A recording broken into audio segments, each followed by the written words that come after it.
नमस्कार। मेरे सामने 26 वर्षीय युवक हैं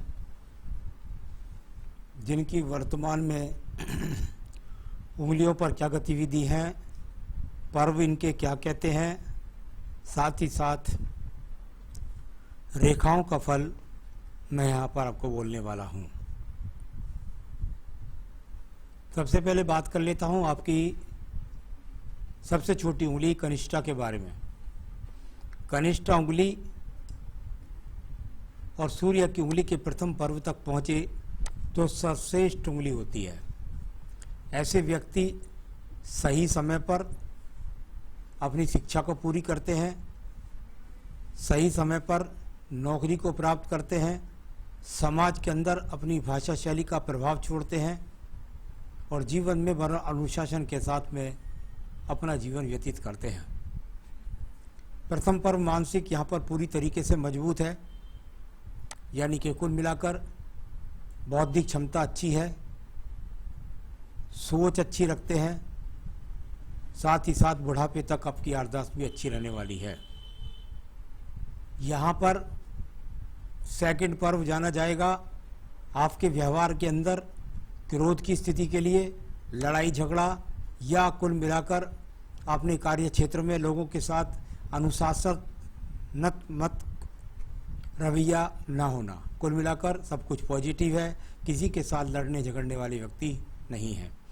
तीसरे पर्व की जो रेखा यहाँ वर्तमान में स्थिति बताती हैं, ये बताती है कि बहुत जल्द आपके जीवन के अंदर नौकरी का प्रवेश होने वाला है।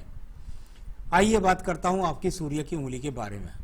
प्रथम पर्व से देखा जाएगा आपके जीवन के अंदर रोग यानी बीपी, यहाँ से देखा जाएगा आँखों के रोग और साथ ही साथ यहाँ से दिमाग के रोग को भी देख देते हैं कभी कभी।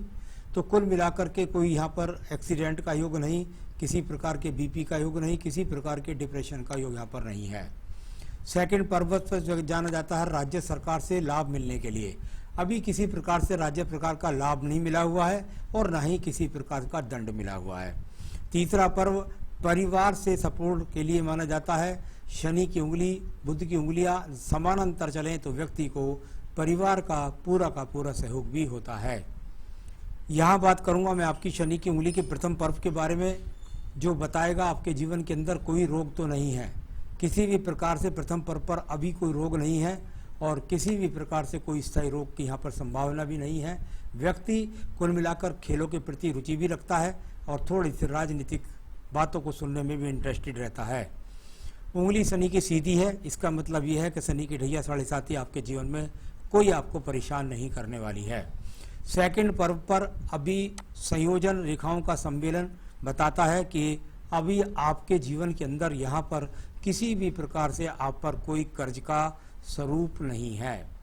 तीसरा पर्व जाना जाता है क्या व्यक्ति के अंदर इतनी सामर्थ्य जीवन में बनेगी कि वो अपने परिवार का संचालन कर सके। बिल्कुल यहाँ पर इस प्रकार की रेखाएं आज भी हैं। आप चाहें तो आज भी किसी न किसी कार्य से जुड़ करके धन के आगमन बना सकते हैं। बृहस्पति का प्रथम पर्व और बृहस्पति की उंगली छोटी होना, सूर्य की लंबाई होना, इसका मतलब है जिंदगी में व्यक्ति बहुत तरक्की करने वाला है।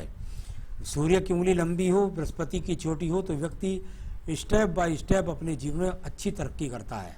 यहाँ से पता लगता है आपको कोई पेट के रोग तो नहीं है, आपको कोई कोलेस्ट्रॉल के रोग तो नहीं है, आपको कोई बीपी का रोग तो नहीं है, आपके जीवन के अंदर किसी प्रकार से कोई यहाँ पर अंदरूनी या ब्लड से संबंधित रोग तो नहीं है। इस तरह का कोई स्थिति यहाँ नहीं। सेकंड पर्व जाना जाता है पत्नी से संबंधित।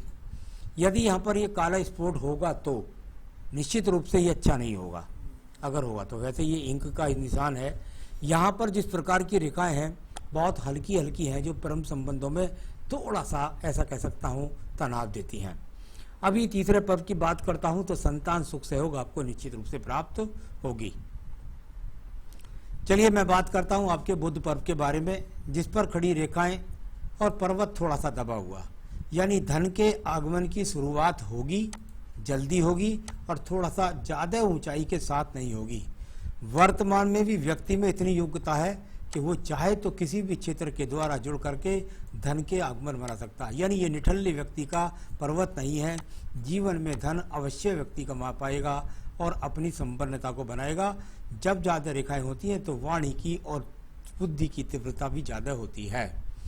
यहाँ पर मैं बात करता हूँ आपके सूर्य पर्व के बारे में। सूर्य का पर्व जहाँ मछली किसी आकृति बनाने का प्रयास कर रहा है, वहीं वी का सा ट्रायंगल और मछली किसी आकृति बनाने का प्रयास कर रहा है, और नीचे वाले मंगल पर्व से निकल करके रेखा यहाँ से पहुँचे तो व्यक्ति निश्चित रूप से अगर मेहनत करे या जोड़ना चाहे तो राज्य सरकार से संबंधित कार्यों से जुड़ेगा, यानी सरकार से संबंधित जॉब को प्राप्त करता है।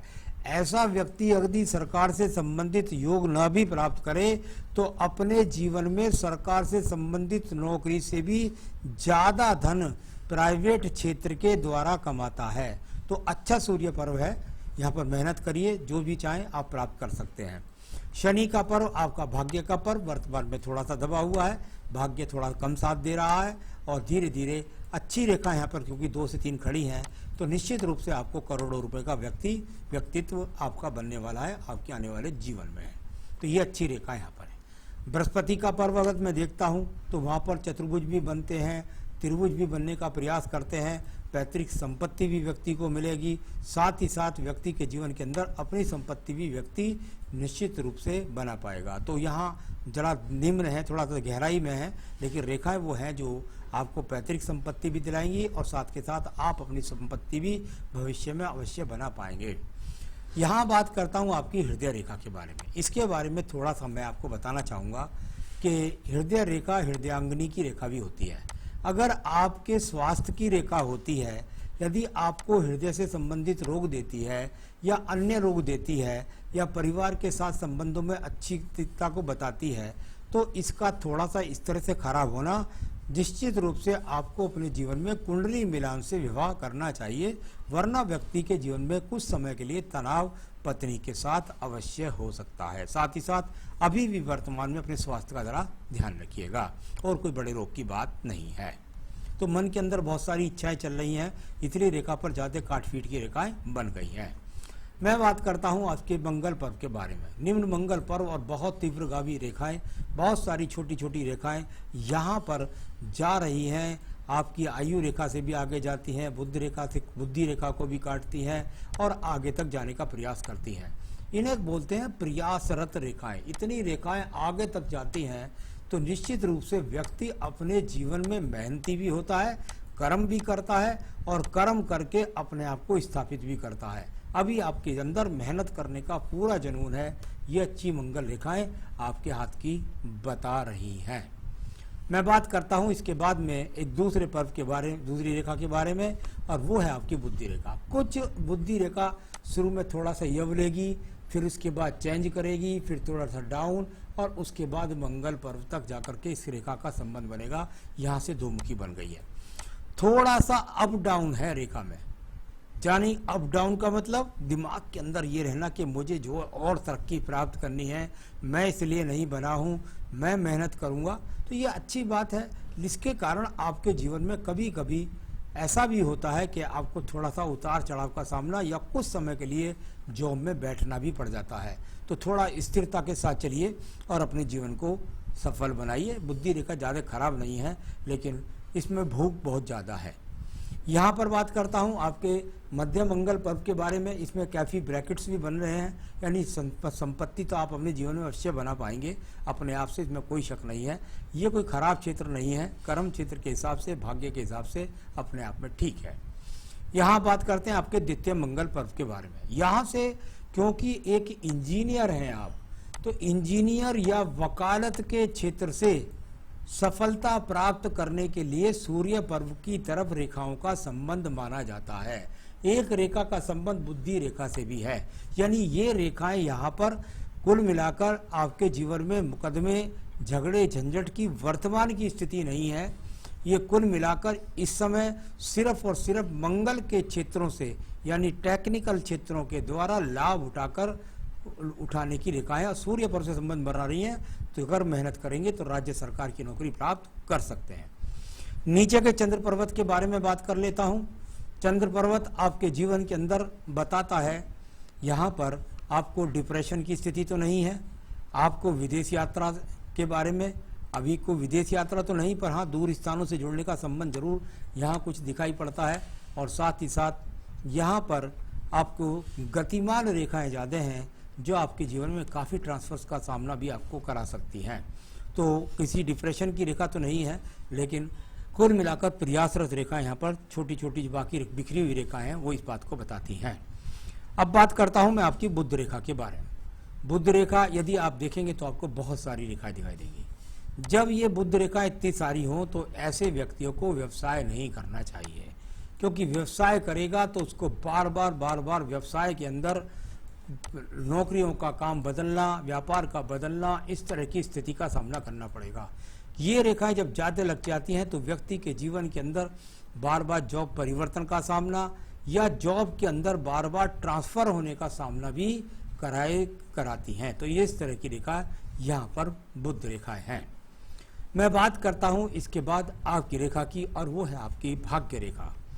एकदम स्वतंत्र तरीके से चंद्र पर्वत के पास से उदय रेखा इस बात को बताती है कि व्यक्ति स्वतंत्र तरीके से चलेगा और जीवन में आगे बढ़ेगा, और उसके बाद में व्यक्ति दूर स्थान के ट्रांसफर्स का सामना करेगा, घर से दूर जाएगा और वहाँ से नौकरी के साधन बना करके अपने जीवन में उन्नति तरक्की को प्राप्त करेगा।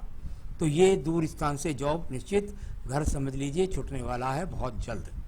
अब बात करता हूँ मैं इसके बाद में आपकी रेखाओं के बारे में, अन्य बातों के बारे में। तो ये है आपका शुक्र पर्व। शुक्र पर्व संसाधनों का पर्व है। अभी तो यहाँ पर जाली सी पड़ी हुई है, लेकिन चौड़ा बहुत ज़्यादा है तो संसाधन जीवन में अच्छे बनेंगे। यानी कुल मिलाकर यहाँ से अभी संसाधनों की भूख के लिए है, अभी बहुत ज़्यादा लग्जरियस जीवन आपकी कमाई से नहीं बना है। मैं बात करता हूँ इसके बाद में आपके रेखा के बारे में, और वो रेखा है आपकी यहाँ पर आयु रेखा। आयु रेखा की यदि मैं बात करता हूँ तो ये अपने आप में अच्छी खासी आयु रेखा जो पूरे शुक्र पर्व को जितना चौड़ा करती है उतनी व्यक्ति की आयु ज़्यादा होती है। अभी यहाँ 74-75 का लगता है, और उसमें लगता है जाकर लगभग 65 वर्ष में कोई बड़े स्थान परिवर्तन के बाद में आपका कहीं मकान का निर्माण। तो ये बीच का गैप जो है इस बात को बताता है। तो ये तो सब हाथ की रेखाएं जिस तरीके से हैं, क्या क्या फल बोलती हैं, उनके बारे में मैंने बताया है। अभी मणिबंध पूरी मजबूती के साथ नहीं बना है, इसलिए उसका सहयोग आपके जीवन में अभी नहीं है। आइए आपके सवाल पर चलते हैं। पहला सवाल है आपका, मेरी जॉब कब लगेगी। मैं आपको निश्चित रूप से कह सकता हूं कि इस अक्टूबर के बाद में आप जॉब करने जा रहे हैं। उसमें यदि आपने कहीं गवर्नमेंट जॉब के लिए कुछ किया होगा तो अक्टूबर से लेकर 3 से 4 महीने के अंदर आप निश्चित रूप से वो जॉब भी प्राप्त कर सकते हैं। यदि किसी गवर्नमेंट जॉब के चांसेस आने वाले हैं तो, साथ ही साथ यदि अभी नहीं आने वाले हैं तो तैयारी करिए, गवर्नमेंट जॉब मिलने के बहुत चांस आपके हाथ में है। अभी यहाँ जॉब शुरू हो रही है आपकी, अक्टूबर से लेकर के 3 महीने के अंदर जॉब आपको मिल जाएगी। गवर्नमेंट जॉब, प्राइवेट जॉब के बारे में बता दिया, जॉब आपको जरूर मिल जाएगी, चाहे प्राइवेट ले लीजिए। और प्राइवेट में मैंने बता ही दिया आपको कि सरकारी नौकरी से भी ज़्यादा आप आने वाले समय में पैसे कमाने वाले हैं। उसमें ट्रांसफर्स का सामना और प्रमोशन के साथ नौकरी छोड़ के दूसरी जगह नौकरी मिलने का ऐसा आपके जीवन में कई बार होगा। फाइनेंस स्थिति कभी भी आपकी खराब नहीं होगी, सही रूप से चलती रहेगी। शादी के बारे में आपने पूछा है तो निश्चित रूप से आपके 27वें और 28वें वर्ष में आपकी शादी होगी। कुंडली मिलान करके विवाह करें, क्योंकि थोड़ा सा पत्नी के साथ में तालमेल की प्रॉब्लम दिखलाई देती है। तो कुंडली मिलान से कर लीजिएगा, मुझसे करवा लीजिए या किसी से करवा लीजिए, तभी विवाह संपन्न करें। क्या करें आपके जीवन के अंदर, आपकी राज्य सरकार की नौकरी लग जाए या सरकारी नौकरी लग जाए, और कौन सा आपका रत्न बनता है ये आपको बताता हूँ। पुखराज पहनेंगे, जल्दी से जल्दी जॉब, अच्छा वैवाहिक जीवन, संतान सुख सहयोग और साथ ही साथ संसाधनों की भरमार। तो ये पुखराज आपका रत्न बनता है। आप चाहें तो उसे मेरे से भी मंगवा सकते हैं और मैं आपके स्थान पर पहुंचा भी सकता हूं। तो इस उंगली के अंदर आपको पुखराज पहनना है। यहाँ पर आपको पूजा करनी है प्रतिदिन आदित्य हृदय स्रोत और रुद्राष्टकम। आदित्य हृदय स्रोत और रुद्राष्टकम लगातार पढ़ेंगे, उन्नति, तरक्की, जॉब, सब चीज़ें, संसाधन आपके बनेंगे। नमस्कार।